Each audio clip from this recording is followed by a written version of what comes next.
अशफाक अहमद है। मैंने इस साल यूपीएससी में 142nd रैंक सिक्योर किया है। मेरी स्कूलिंग जो है वो यवतमाल महाराष्ट्र से ही हुई है। प्राइमरी मेरी जो है वो जफरनगर की ज़िला परिषद स्कूल से कंप्लीट हुई है। उसके बाद हाई स्कूल मैंने गवर्नमेंट कॉलेज से अपनी कंप्लीट की है। ग्रेजुएशन जो है वो मैंने पुणे के आज़म कैंपस से अपनी कंप्लीट की थी बीएससी मैथमेटिक्स में।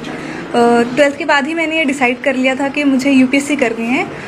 इंस्पिरेशन इसकी मुझे अपने मामू के थ्रू मिली, जो सेवा एनजीओ के सेक्रेटरी है। उन्होंने मुझे जो है वो इंट्रोड्यूस करवाया कि एक आईएएस ऑफिसर होता क्या है, उसके लिए आपको किस तरीके से प्रिपरेशन करनी है, ये सब चीज़ें। तो मैंने वहाँ से डिसाइड कर लिया था कि मुझे अब यूपीएससी करनी है।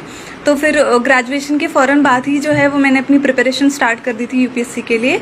पहले मैंने जो है वो अपना फर्स्ट अटैम्प्ट मुंबई से दिया था, हज हाउस से। सेकेंड अटैम्प्ट के लिए से मैं दिल्ली चली गई, जिसमें हमदर्द स्टडी सर्कल से जो है वो मैंने अपना सेकेंड अटैम्प्ट दिया। और फाइनली जो मेरा ये वाला अटैम्प्ट रहा है, जिसमें मुझे फाइनली सक्सेस मिली है, वो मैंने जामिया मिल्लिया इस्लामिया से दिया है, आरसीए में। मेरी ये जो पूरी जर्नी रही है उसमें बहुत सारे उतार चढ़ाव रहे हैं, लेकिन जो है मेरी फैमिली का सपोर्ट बहुत ज़्यादा इसमें रहा है, स्पेशली मेरे पेरेंट्स का।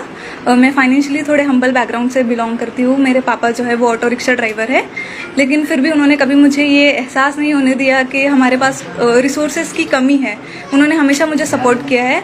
मेरी जो मदर है, उन्होंने मुझे हमेशा सपोर्ट किया है। कहीं ना कहीं मैं जो एक पेट्रियार्कल सोसाइटी से बिलोंग करती हूँ, इसके बावजूद भी कभी मेरे पेरेंट्स ने मुझे ऐसा महसूस नहीं होने दिया कि तुम लड़की हो, तुम ये नहीं कर सकती। उन पे दूसरों का भी प्रेशर था, फिर भी उन्होंने इस प्रेशर को हैंडल करते हुए मुझे सपोर्ट किया है। मेरी पूरी फैमिली, फ्रेंड्स, टीचर्स, सब ने मुझे इस जर्नी में जो है वो बहुत ज़्यादा सपोर्ट किया है।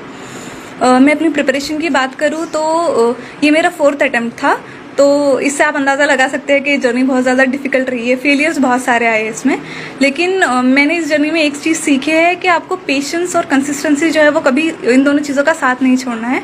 ये दोनों चीज़ें ही है जो आपको जो है वो आपकी डेस्टिनेशन तक पहुंचा सकती है। आपके पास फेलियर्स आएंगे, बहुत सारे आएंगे, लेकिन आपको उन फेलियर्स से सीखना है कि आपकी गलती कहाँ हो रही है और आगे बढ़ना है। जो आने वाली पीढ़ी है, नए बच्चे हैं जो ये सोचते हैं कि कैसे मुकाम तक पहुंचना है, तो उनके लिए क्या सलाह देना चाहिए? मैं यही कहना चाहूँगी कि आप कभी ये मत सोचे कि आपने जो सपना देखा है वो पूरा होगा या नहीं। कभी कभार ऐसा होता है कि हमारे पास जो है वो बहुत सारे बैरियर्स होते हैं। कभी फाइनेंशियली जो है वो हम अच्छे स्ट्रॉन्ग बैकग्राउंड से बिलोंग नहीं करते, तो हम सोचते हैं हम कर नहीं पाएंगे, लेकिन कहीं ना कहीं से आपको सपोर्ट मिल ही जाता है। अगर मैं अपना एग्जाम्पल दूँ तो जो सेवा एनजीओ है, उसके थ्रू जो है वो मुझे बहुत फाइनेंशियली सपोर्ट मिला है। इस तरह से मदद जो है वो आती रही है। मेरे पेरेंट्स ने मुझे हमेशा बहुत ज़्यादा सपोर्ट किया है। तो आपको कभी अपने सपने का जो है वो छोड़ नहीं देना चाहिए, उसके लिए हमेशा कोशिश करती रहनी चाहिए।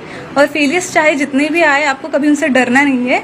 उसको एक सबक की तरह लेना है कि इससे आप कुछ सीख रहे हो, कुछ इम्प्रूव करने की आपके पास एक अपॉर्चुनिटी है, जिसको आप जो है वो अपनी लाइफ में अप्लाई करके आगे बढ़ सकते हो। जिला परिषद की स्कूल है, उसमें भी उर्दू मीडियम है। ऐसी परिस्थिति में हमेशा लोग सोचते हैं कि बड़े स्कूल होना चाहिए, अंग्रेजी में पढ़ना चाहिए, तो क्या लगता है इसमें? ये मेरे हिसाब से ये बिल्कुल एक तरह का मिथ है। ऐसे कुछ नहीं होता है। अगर आप खुद हार्ड वर्किंग हो, अगर आप में उतना जज्बा है कि आपको अपनी लाइफ में कुछ करना है, तो आप कैसे भी हालात में जो है वो आगे बढ़ जाते हो। और स्कूल हमेशा से एक बहुत इंपॉर्टेंट पार्ट होता है आपकी लाइफ में कुछ सीखने के लिए। आप में खुद में वो जज्बा होना चाहिए कि आप उस अपॉर्चुनिटी को एक्सप्लॉइट कर पाए और उससे सीख पाए। अभी आईएएस तो आप बन गए हो, लेकिन क्या आगे करना चाहेंगे सोसाइटी के लिए? ये तो बस एक फर्स्ट स्टेप है, एक तरह से मीन्स है ये कुछ हासिल करने के लिए, कुछ पाने के लिए। तो ये एक तरह से मेरे लिए मीन्स है कि मैं सोसाइटी को सर्व कर सकूँ, सोसाइटी में जो अंडर प्रिविलेज सेक्शन है उनके लिए कुछ कर सकूँ, स्पेशली गर्ल्स के लिए, क्योंकि मैं रिलेट कर सकती हूँ कि एक लड़की के लिए कितना मुश्किल होता है आगे बढ़ना और कुछ अचीव करना। तो मैं कोशिश करूँगी कि मैं एजुकेशन और हेल्थ केयर जो है उस पर ज़्यादा अपना फोकस करूँ और सोसाइटी के लिए कुछ कर पाऊँ।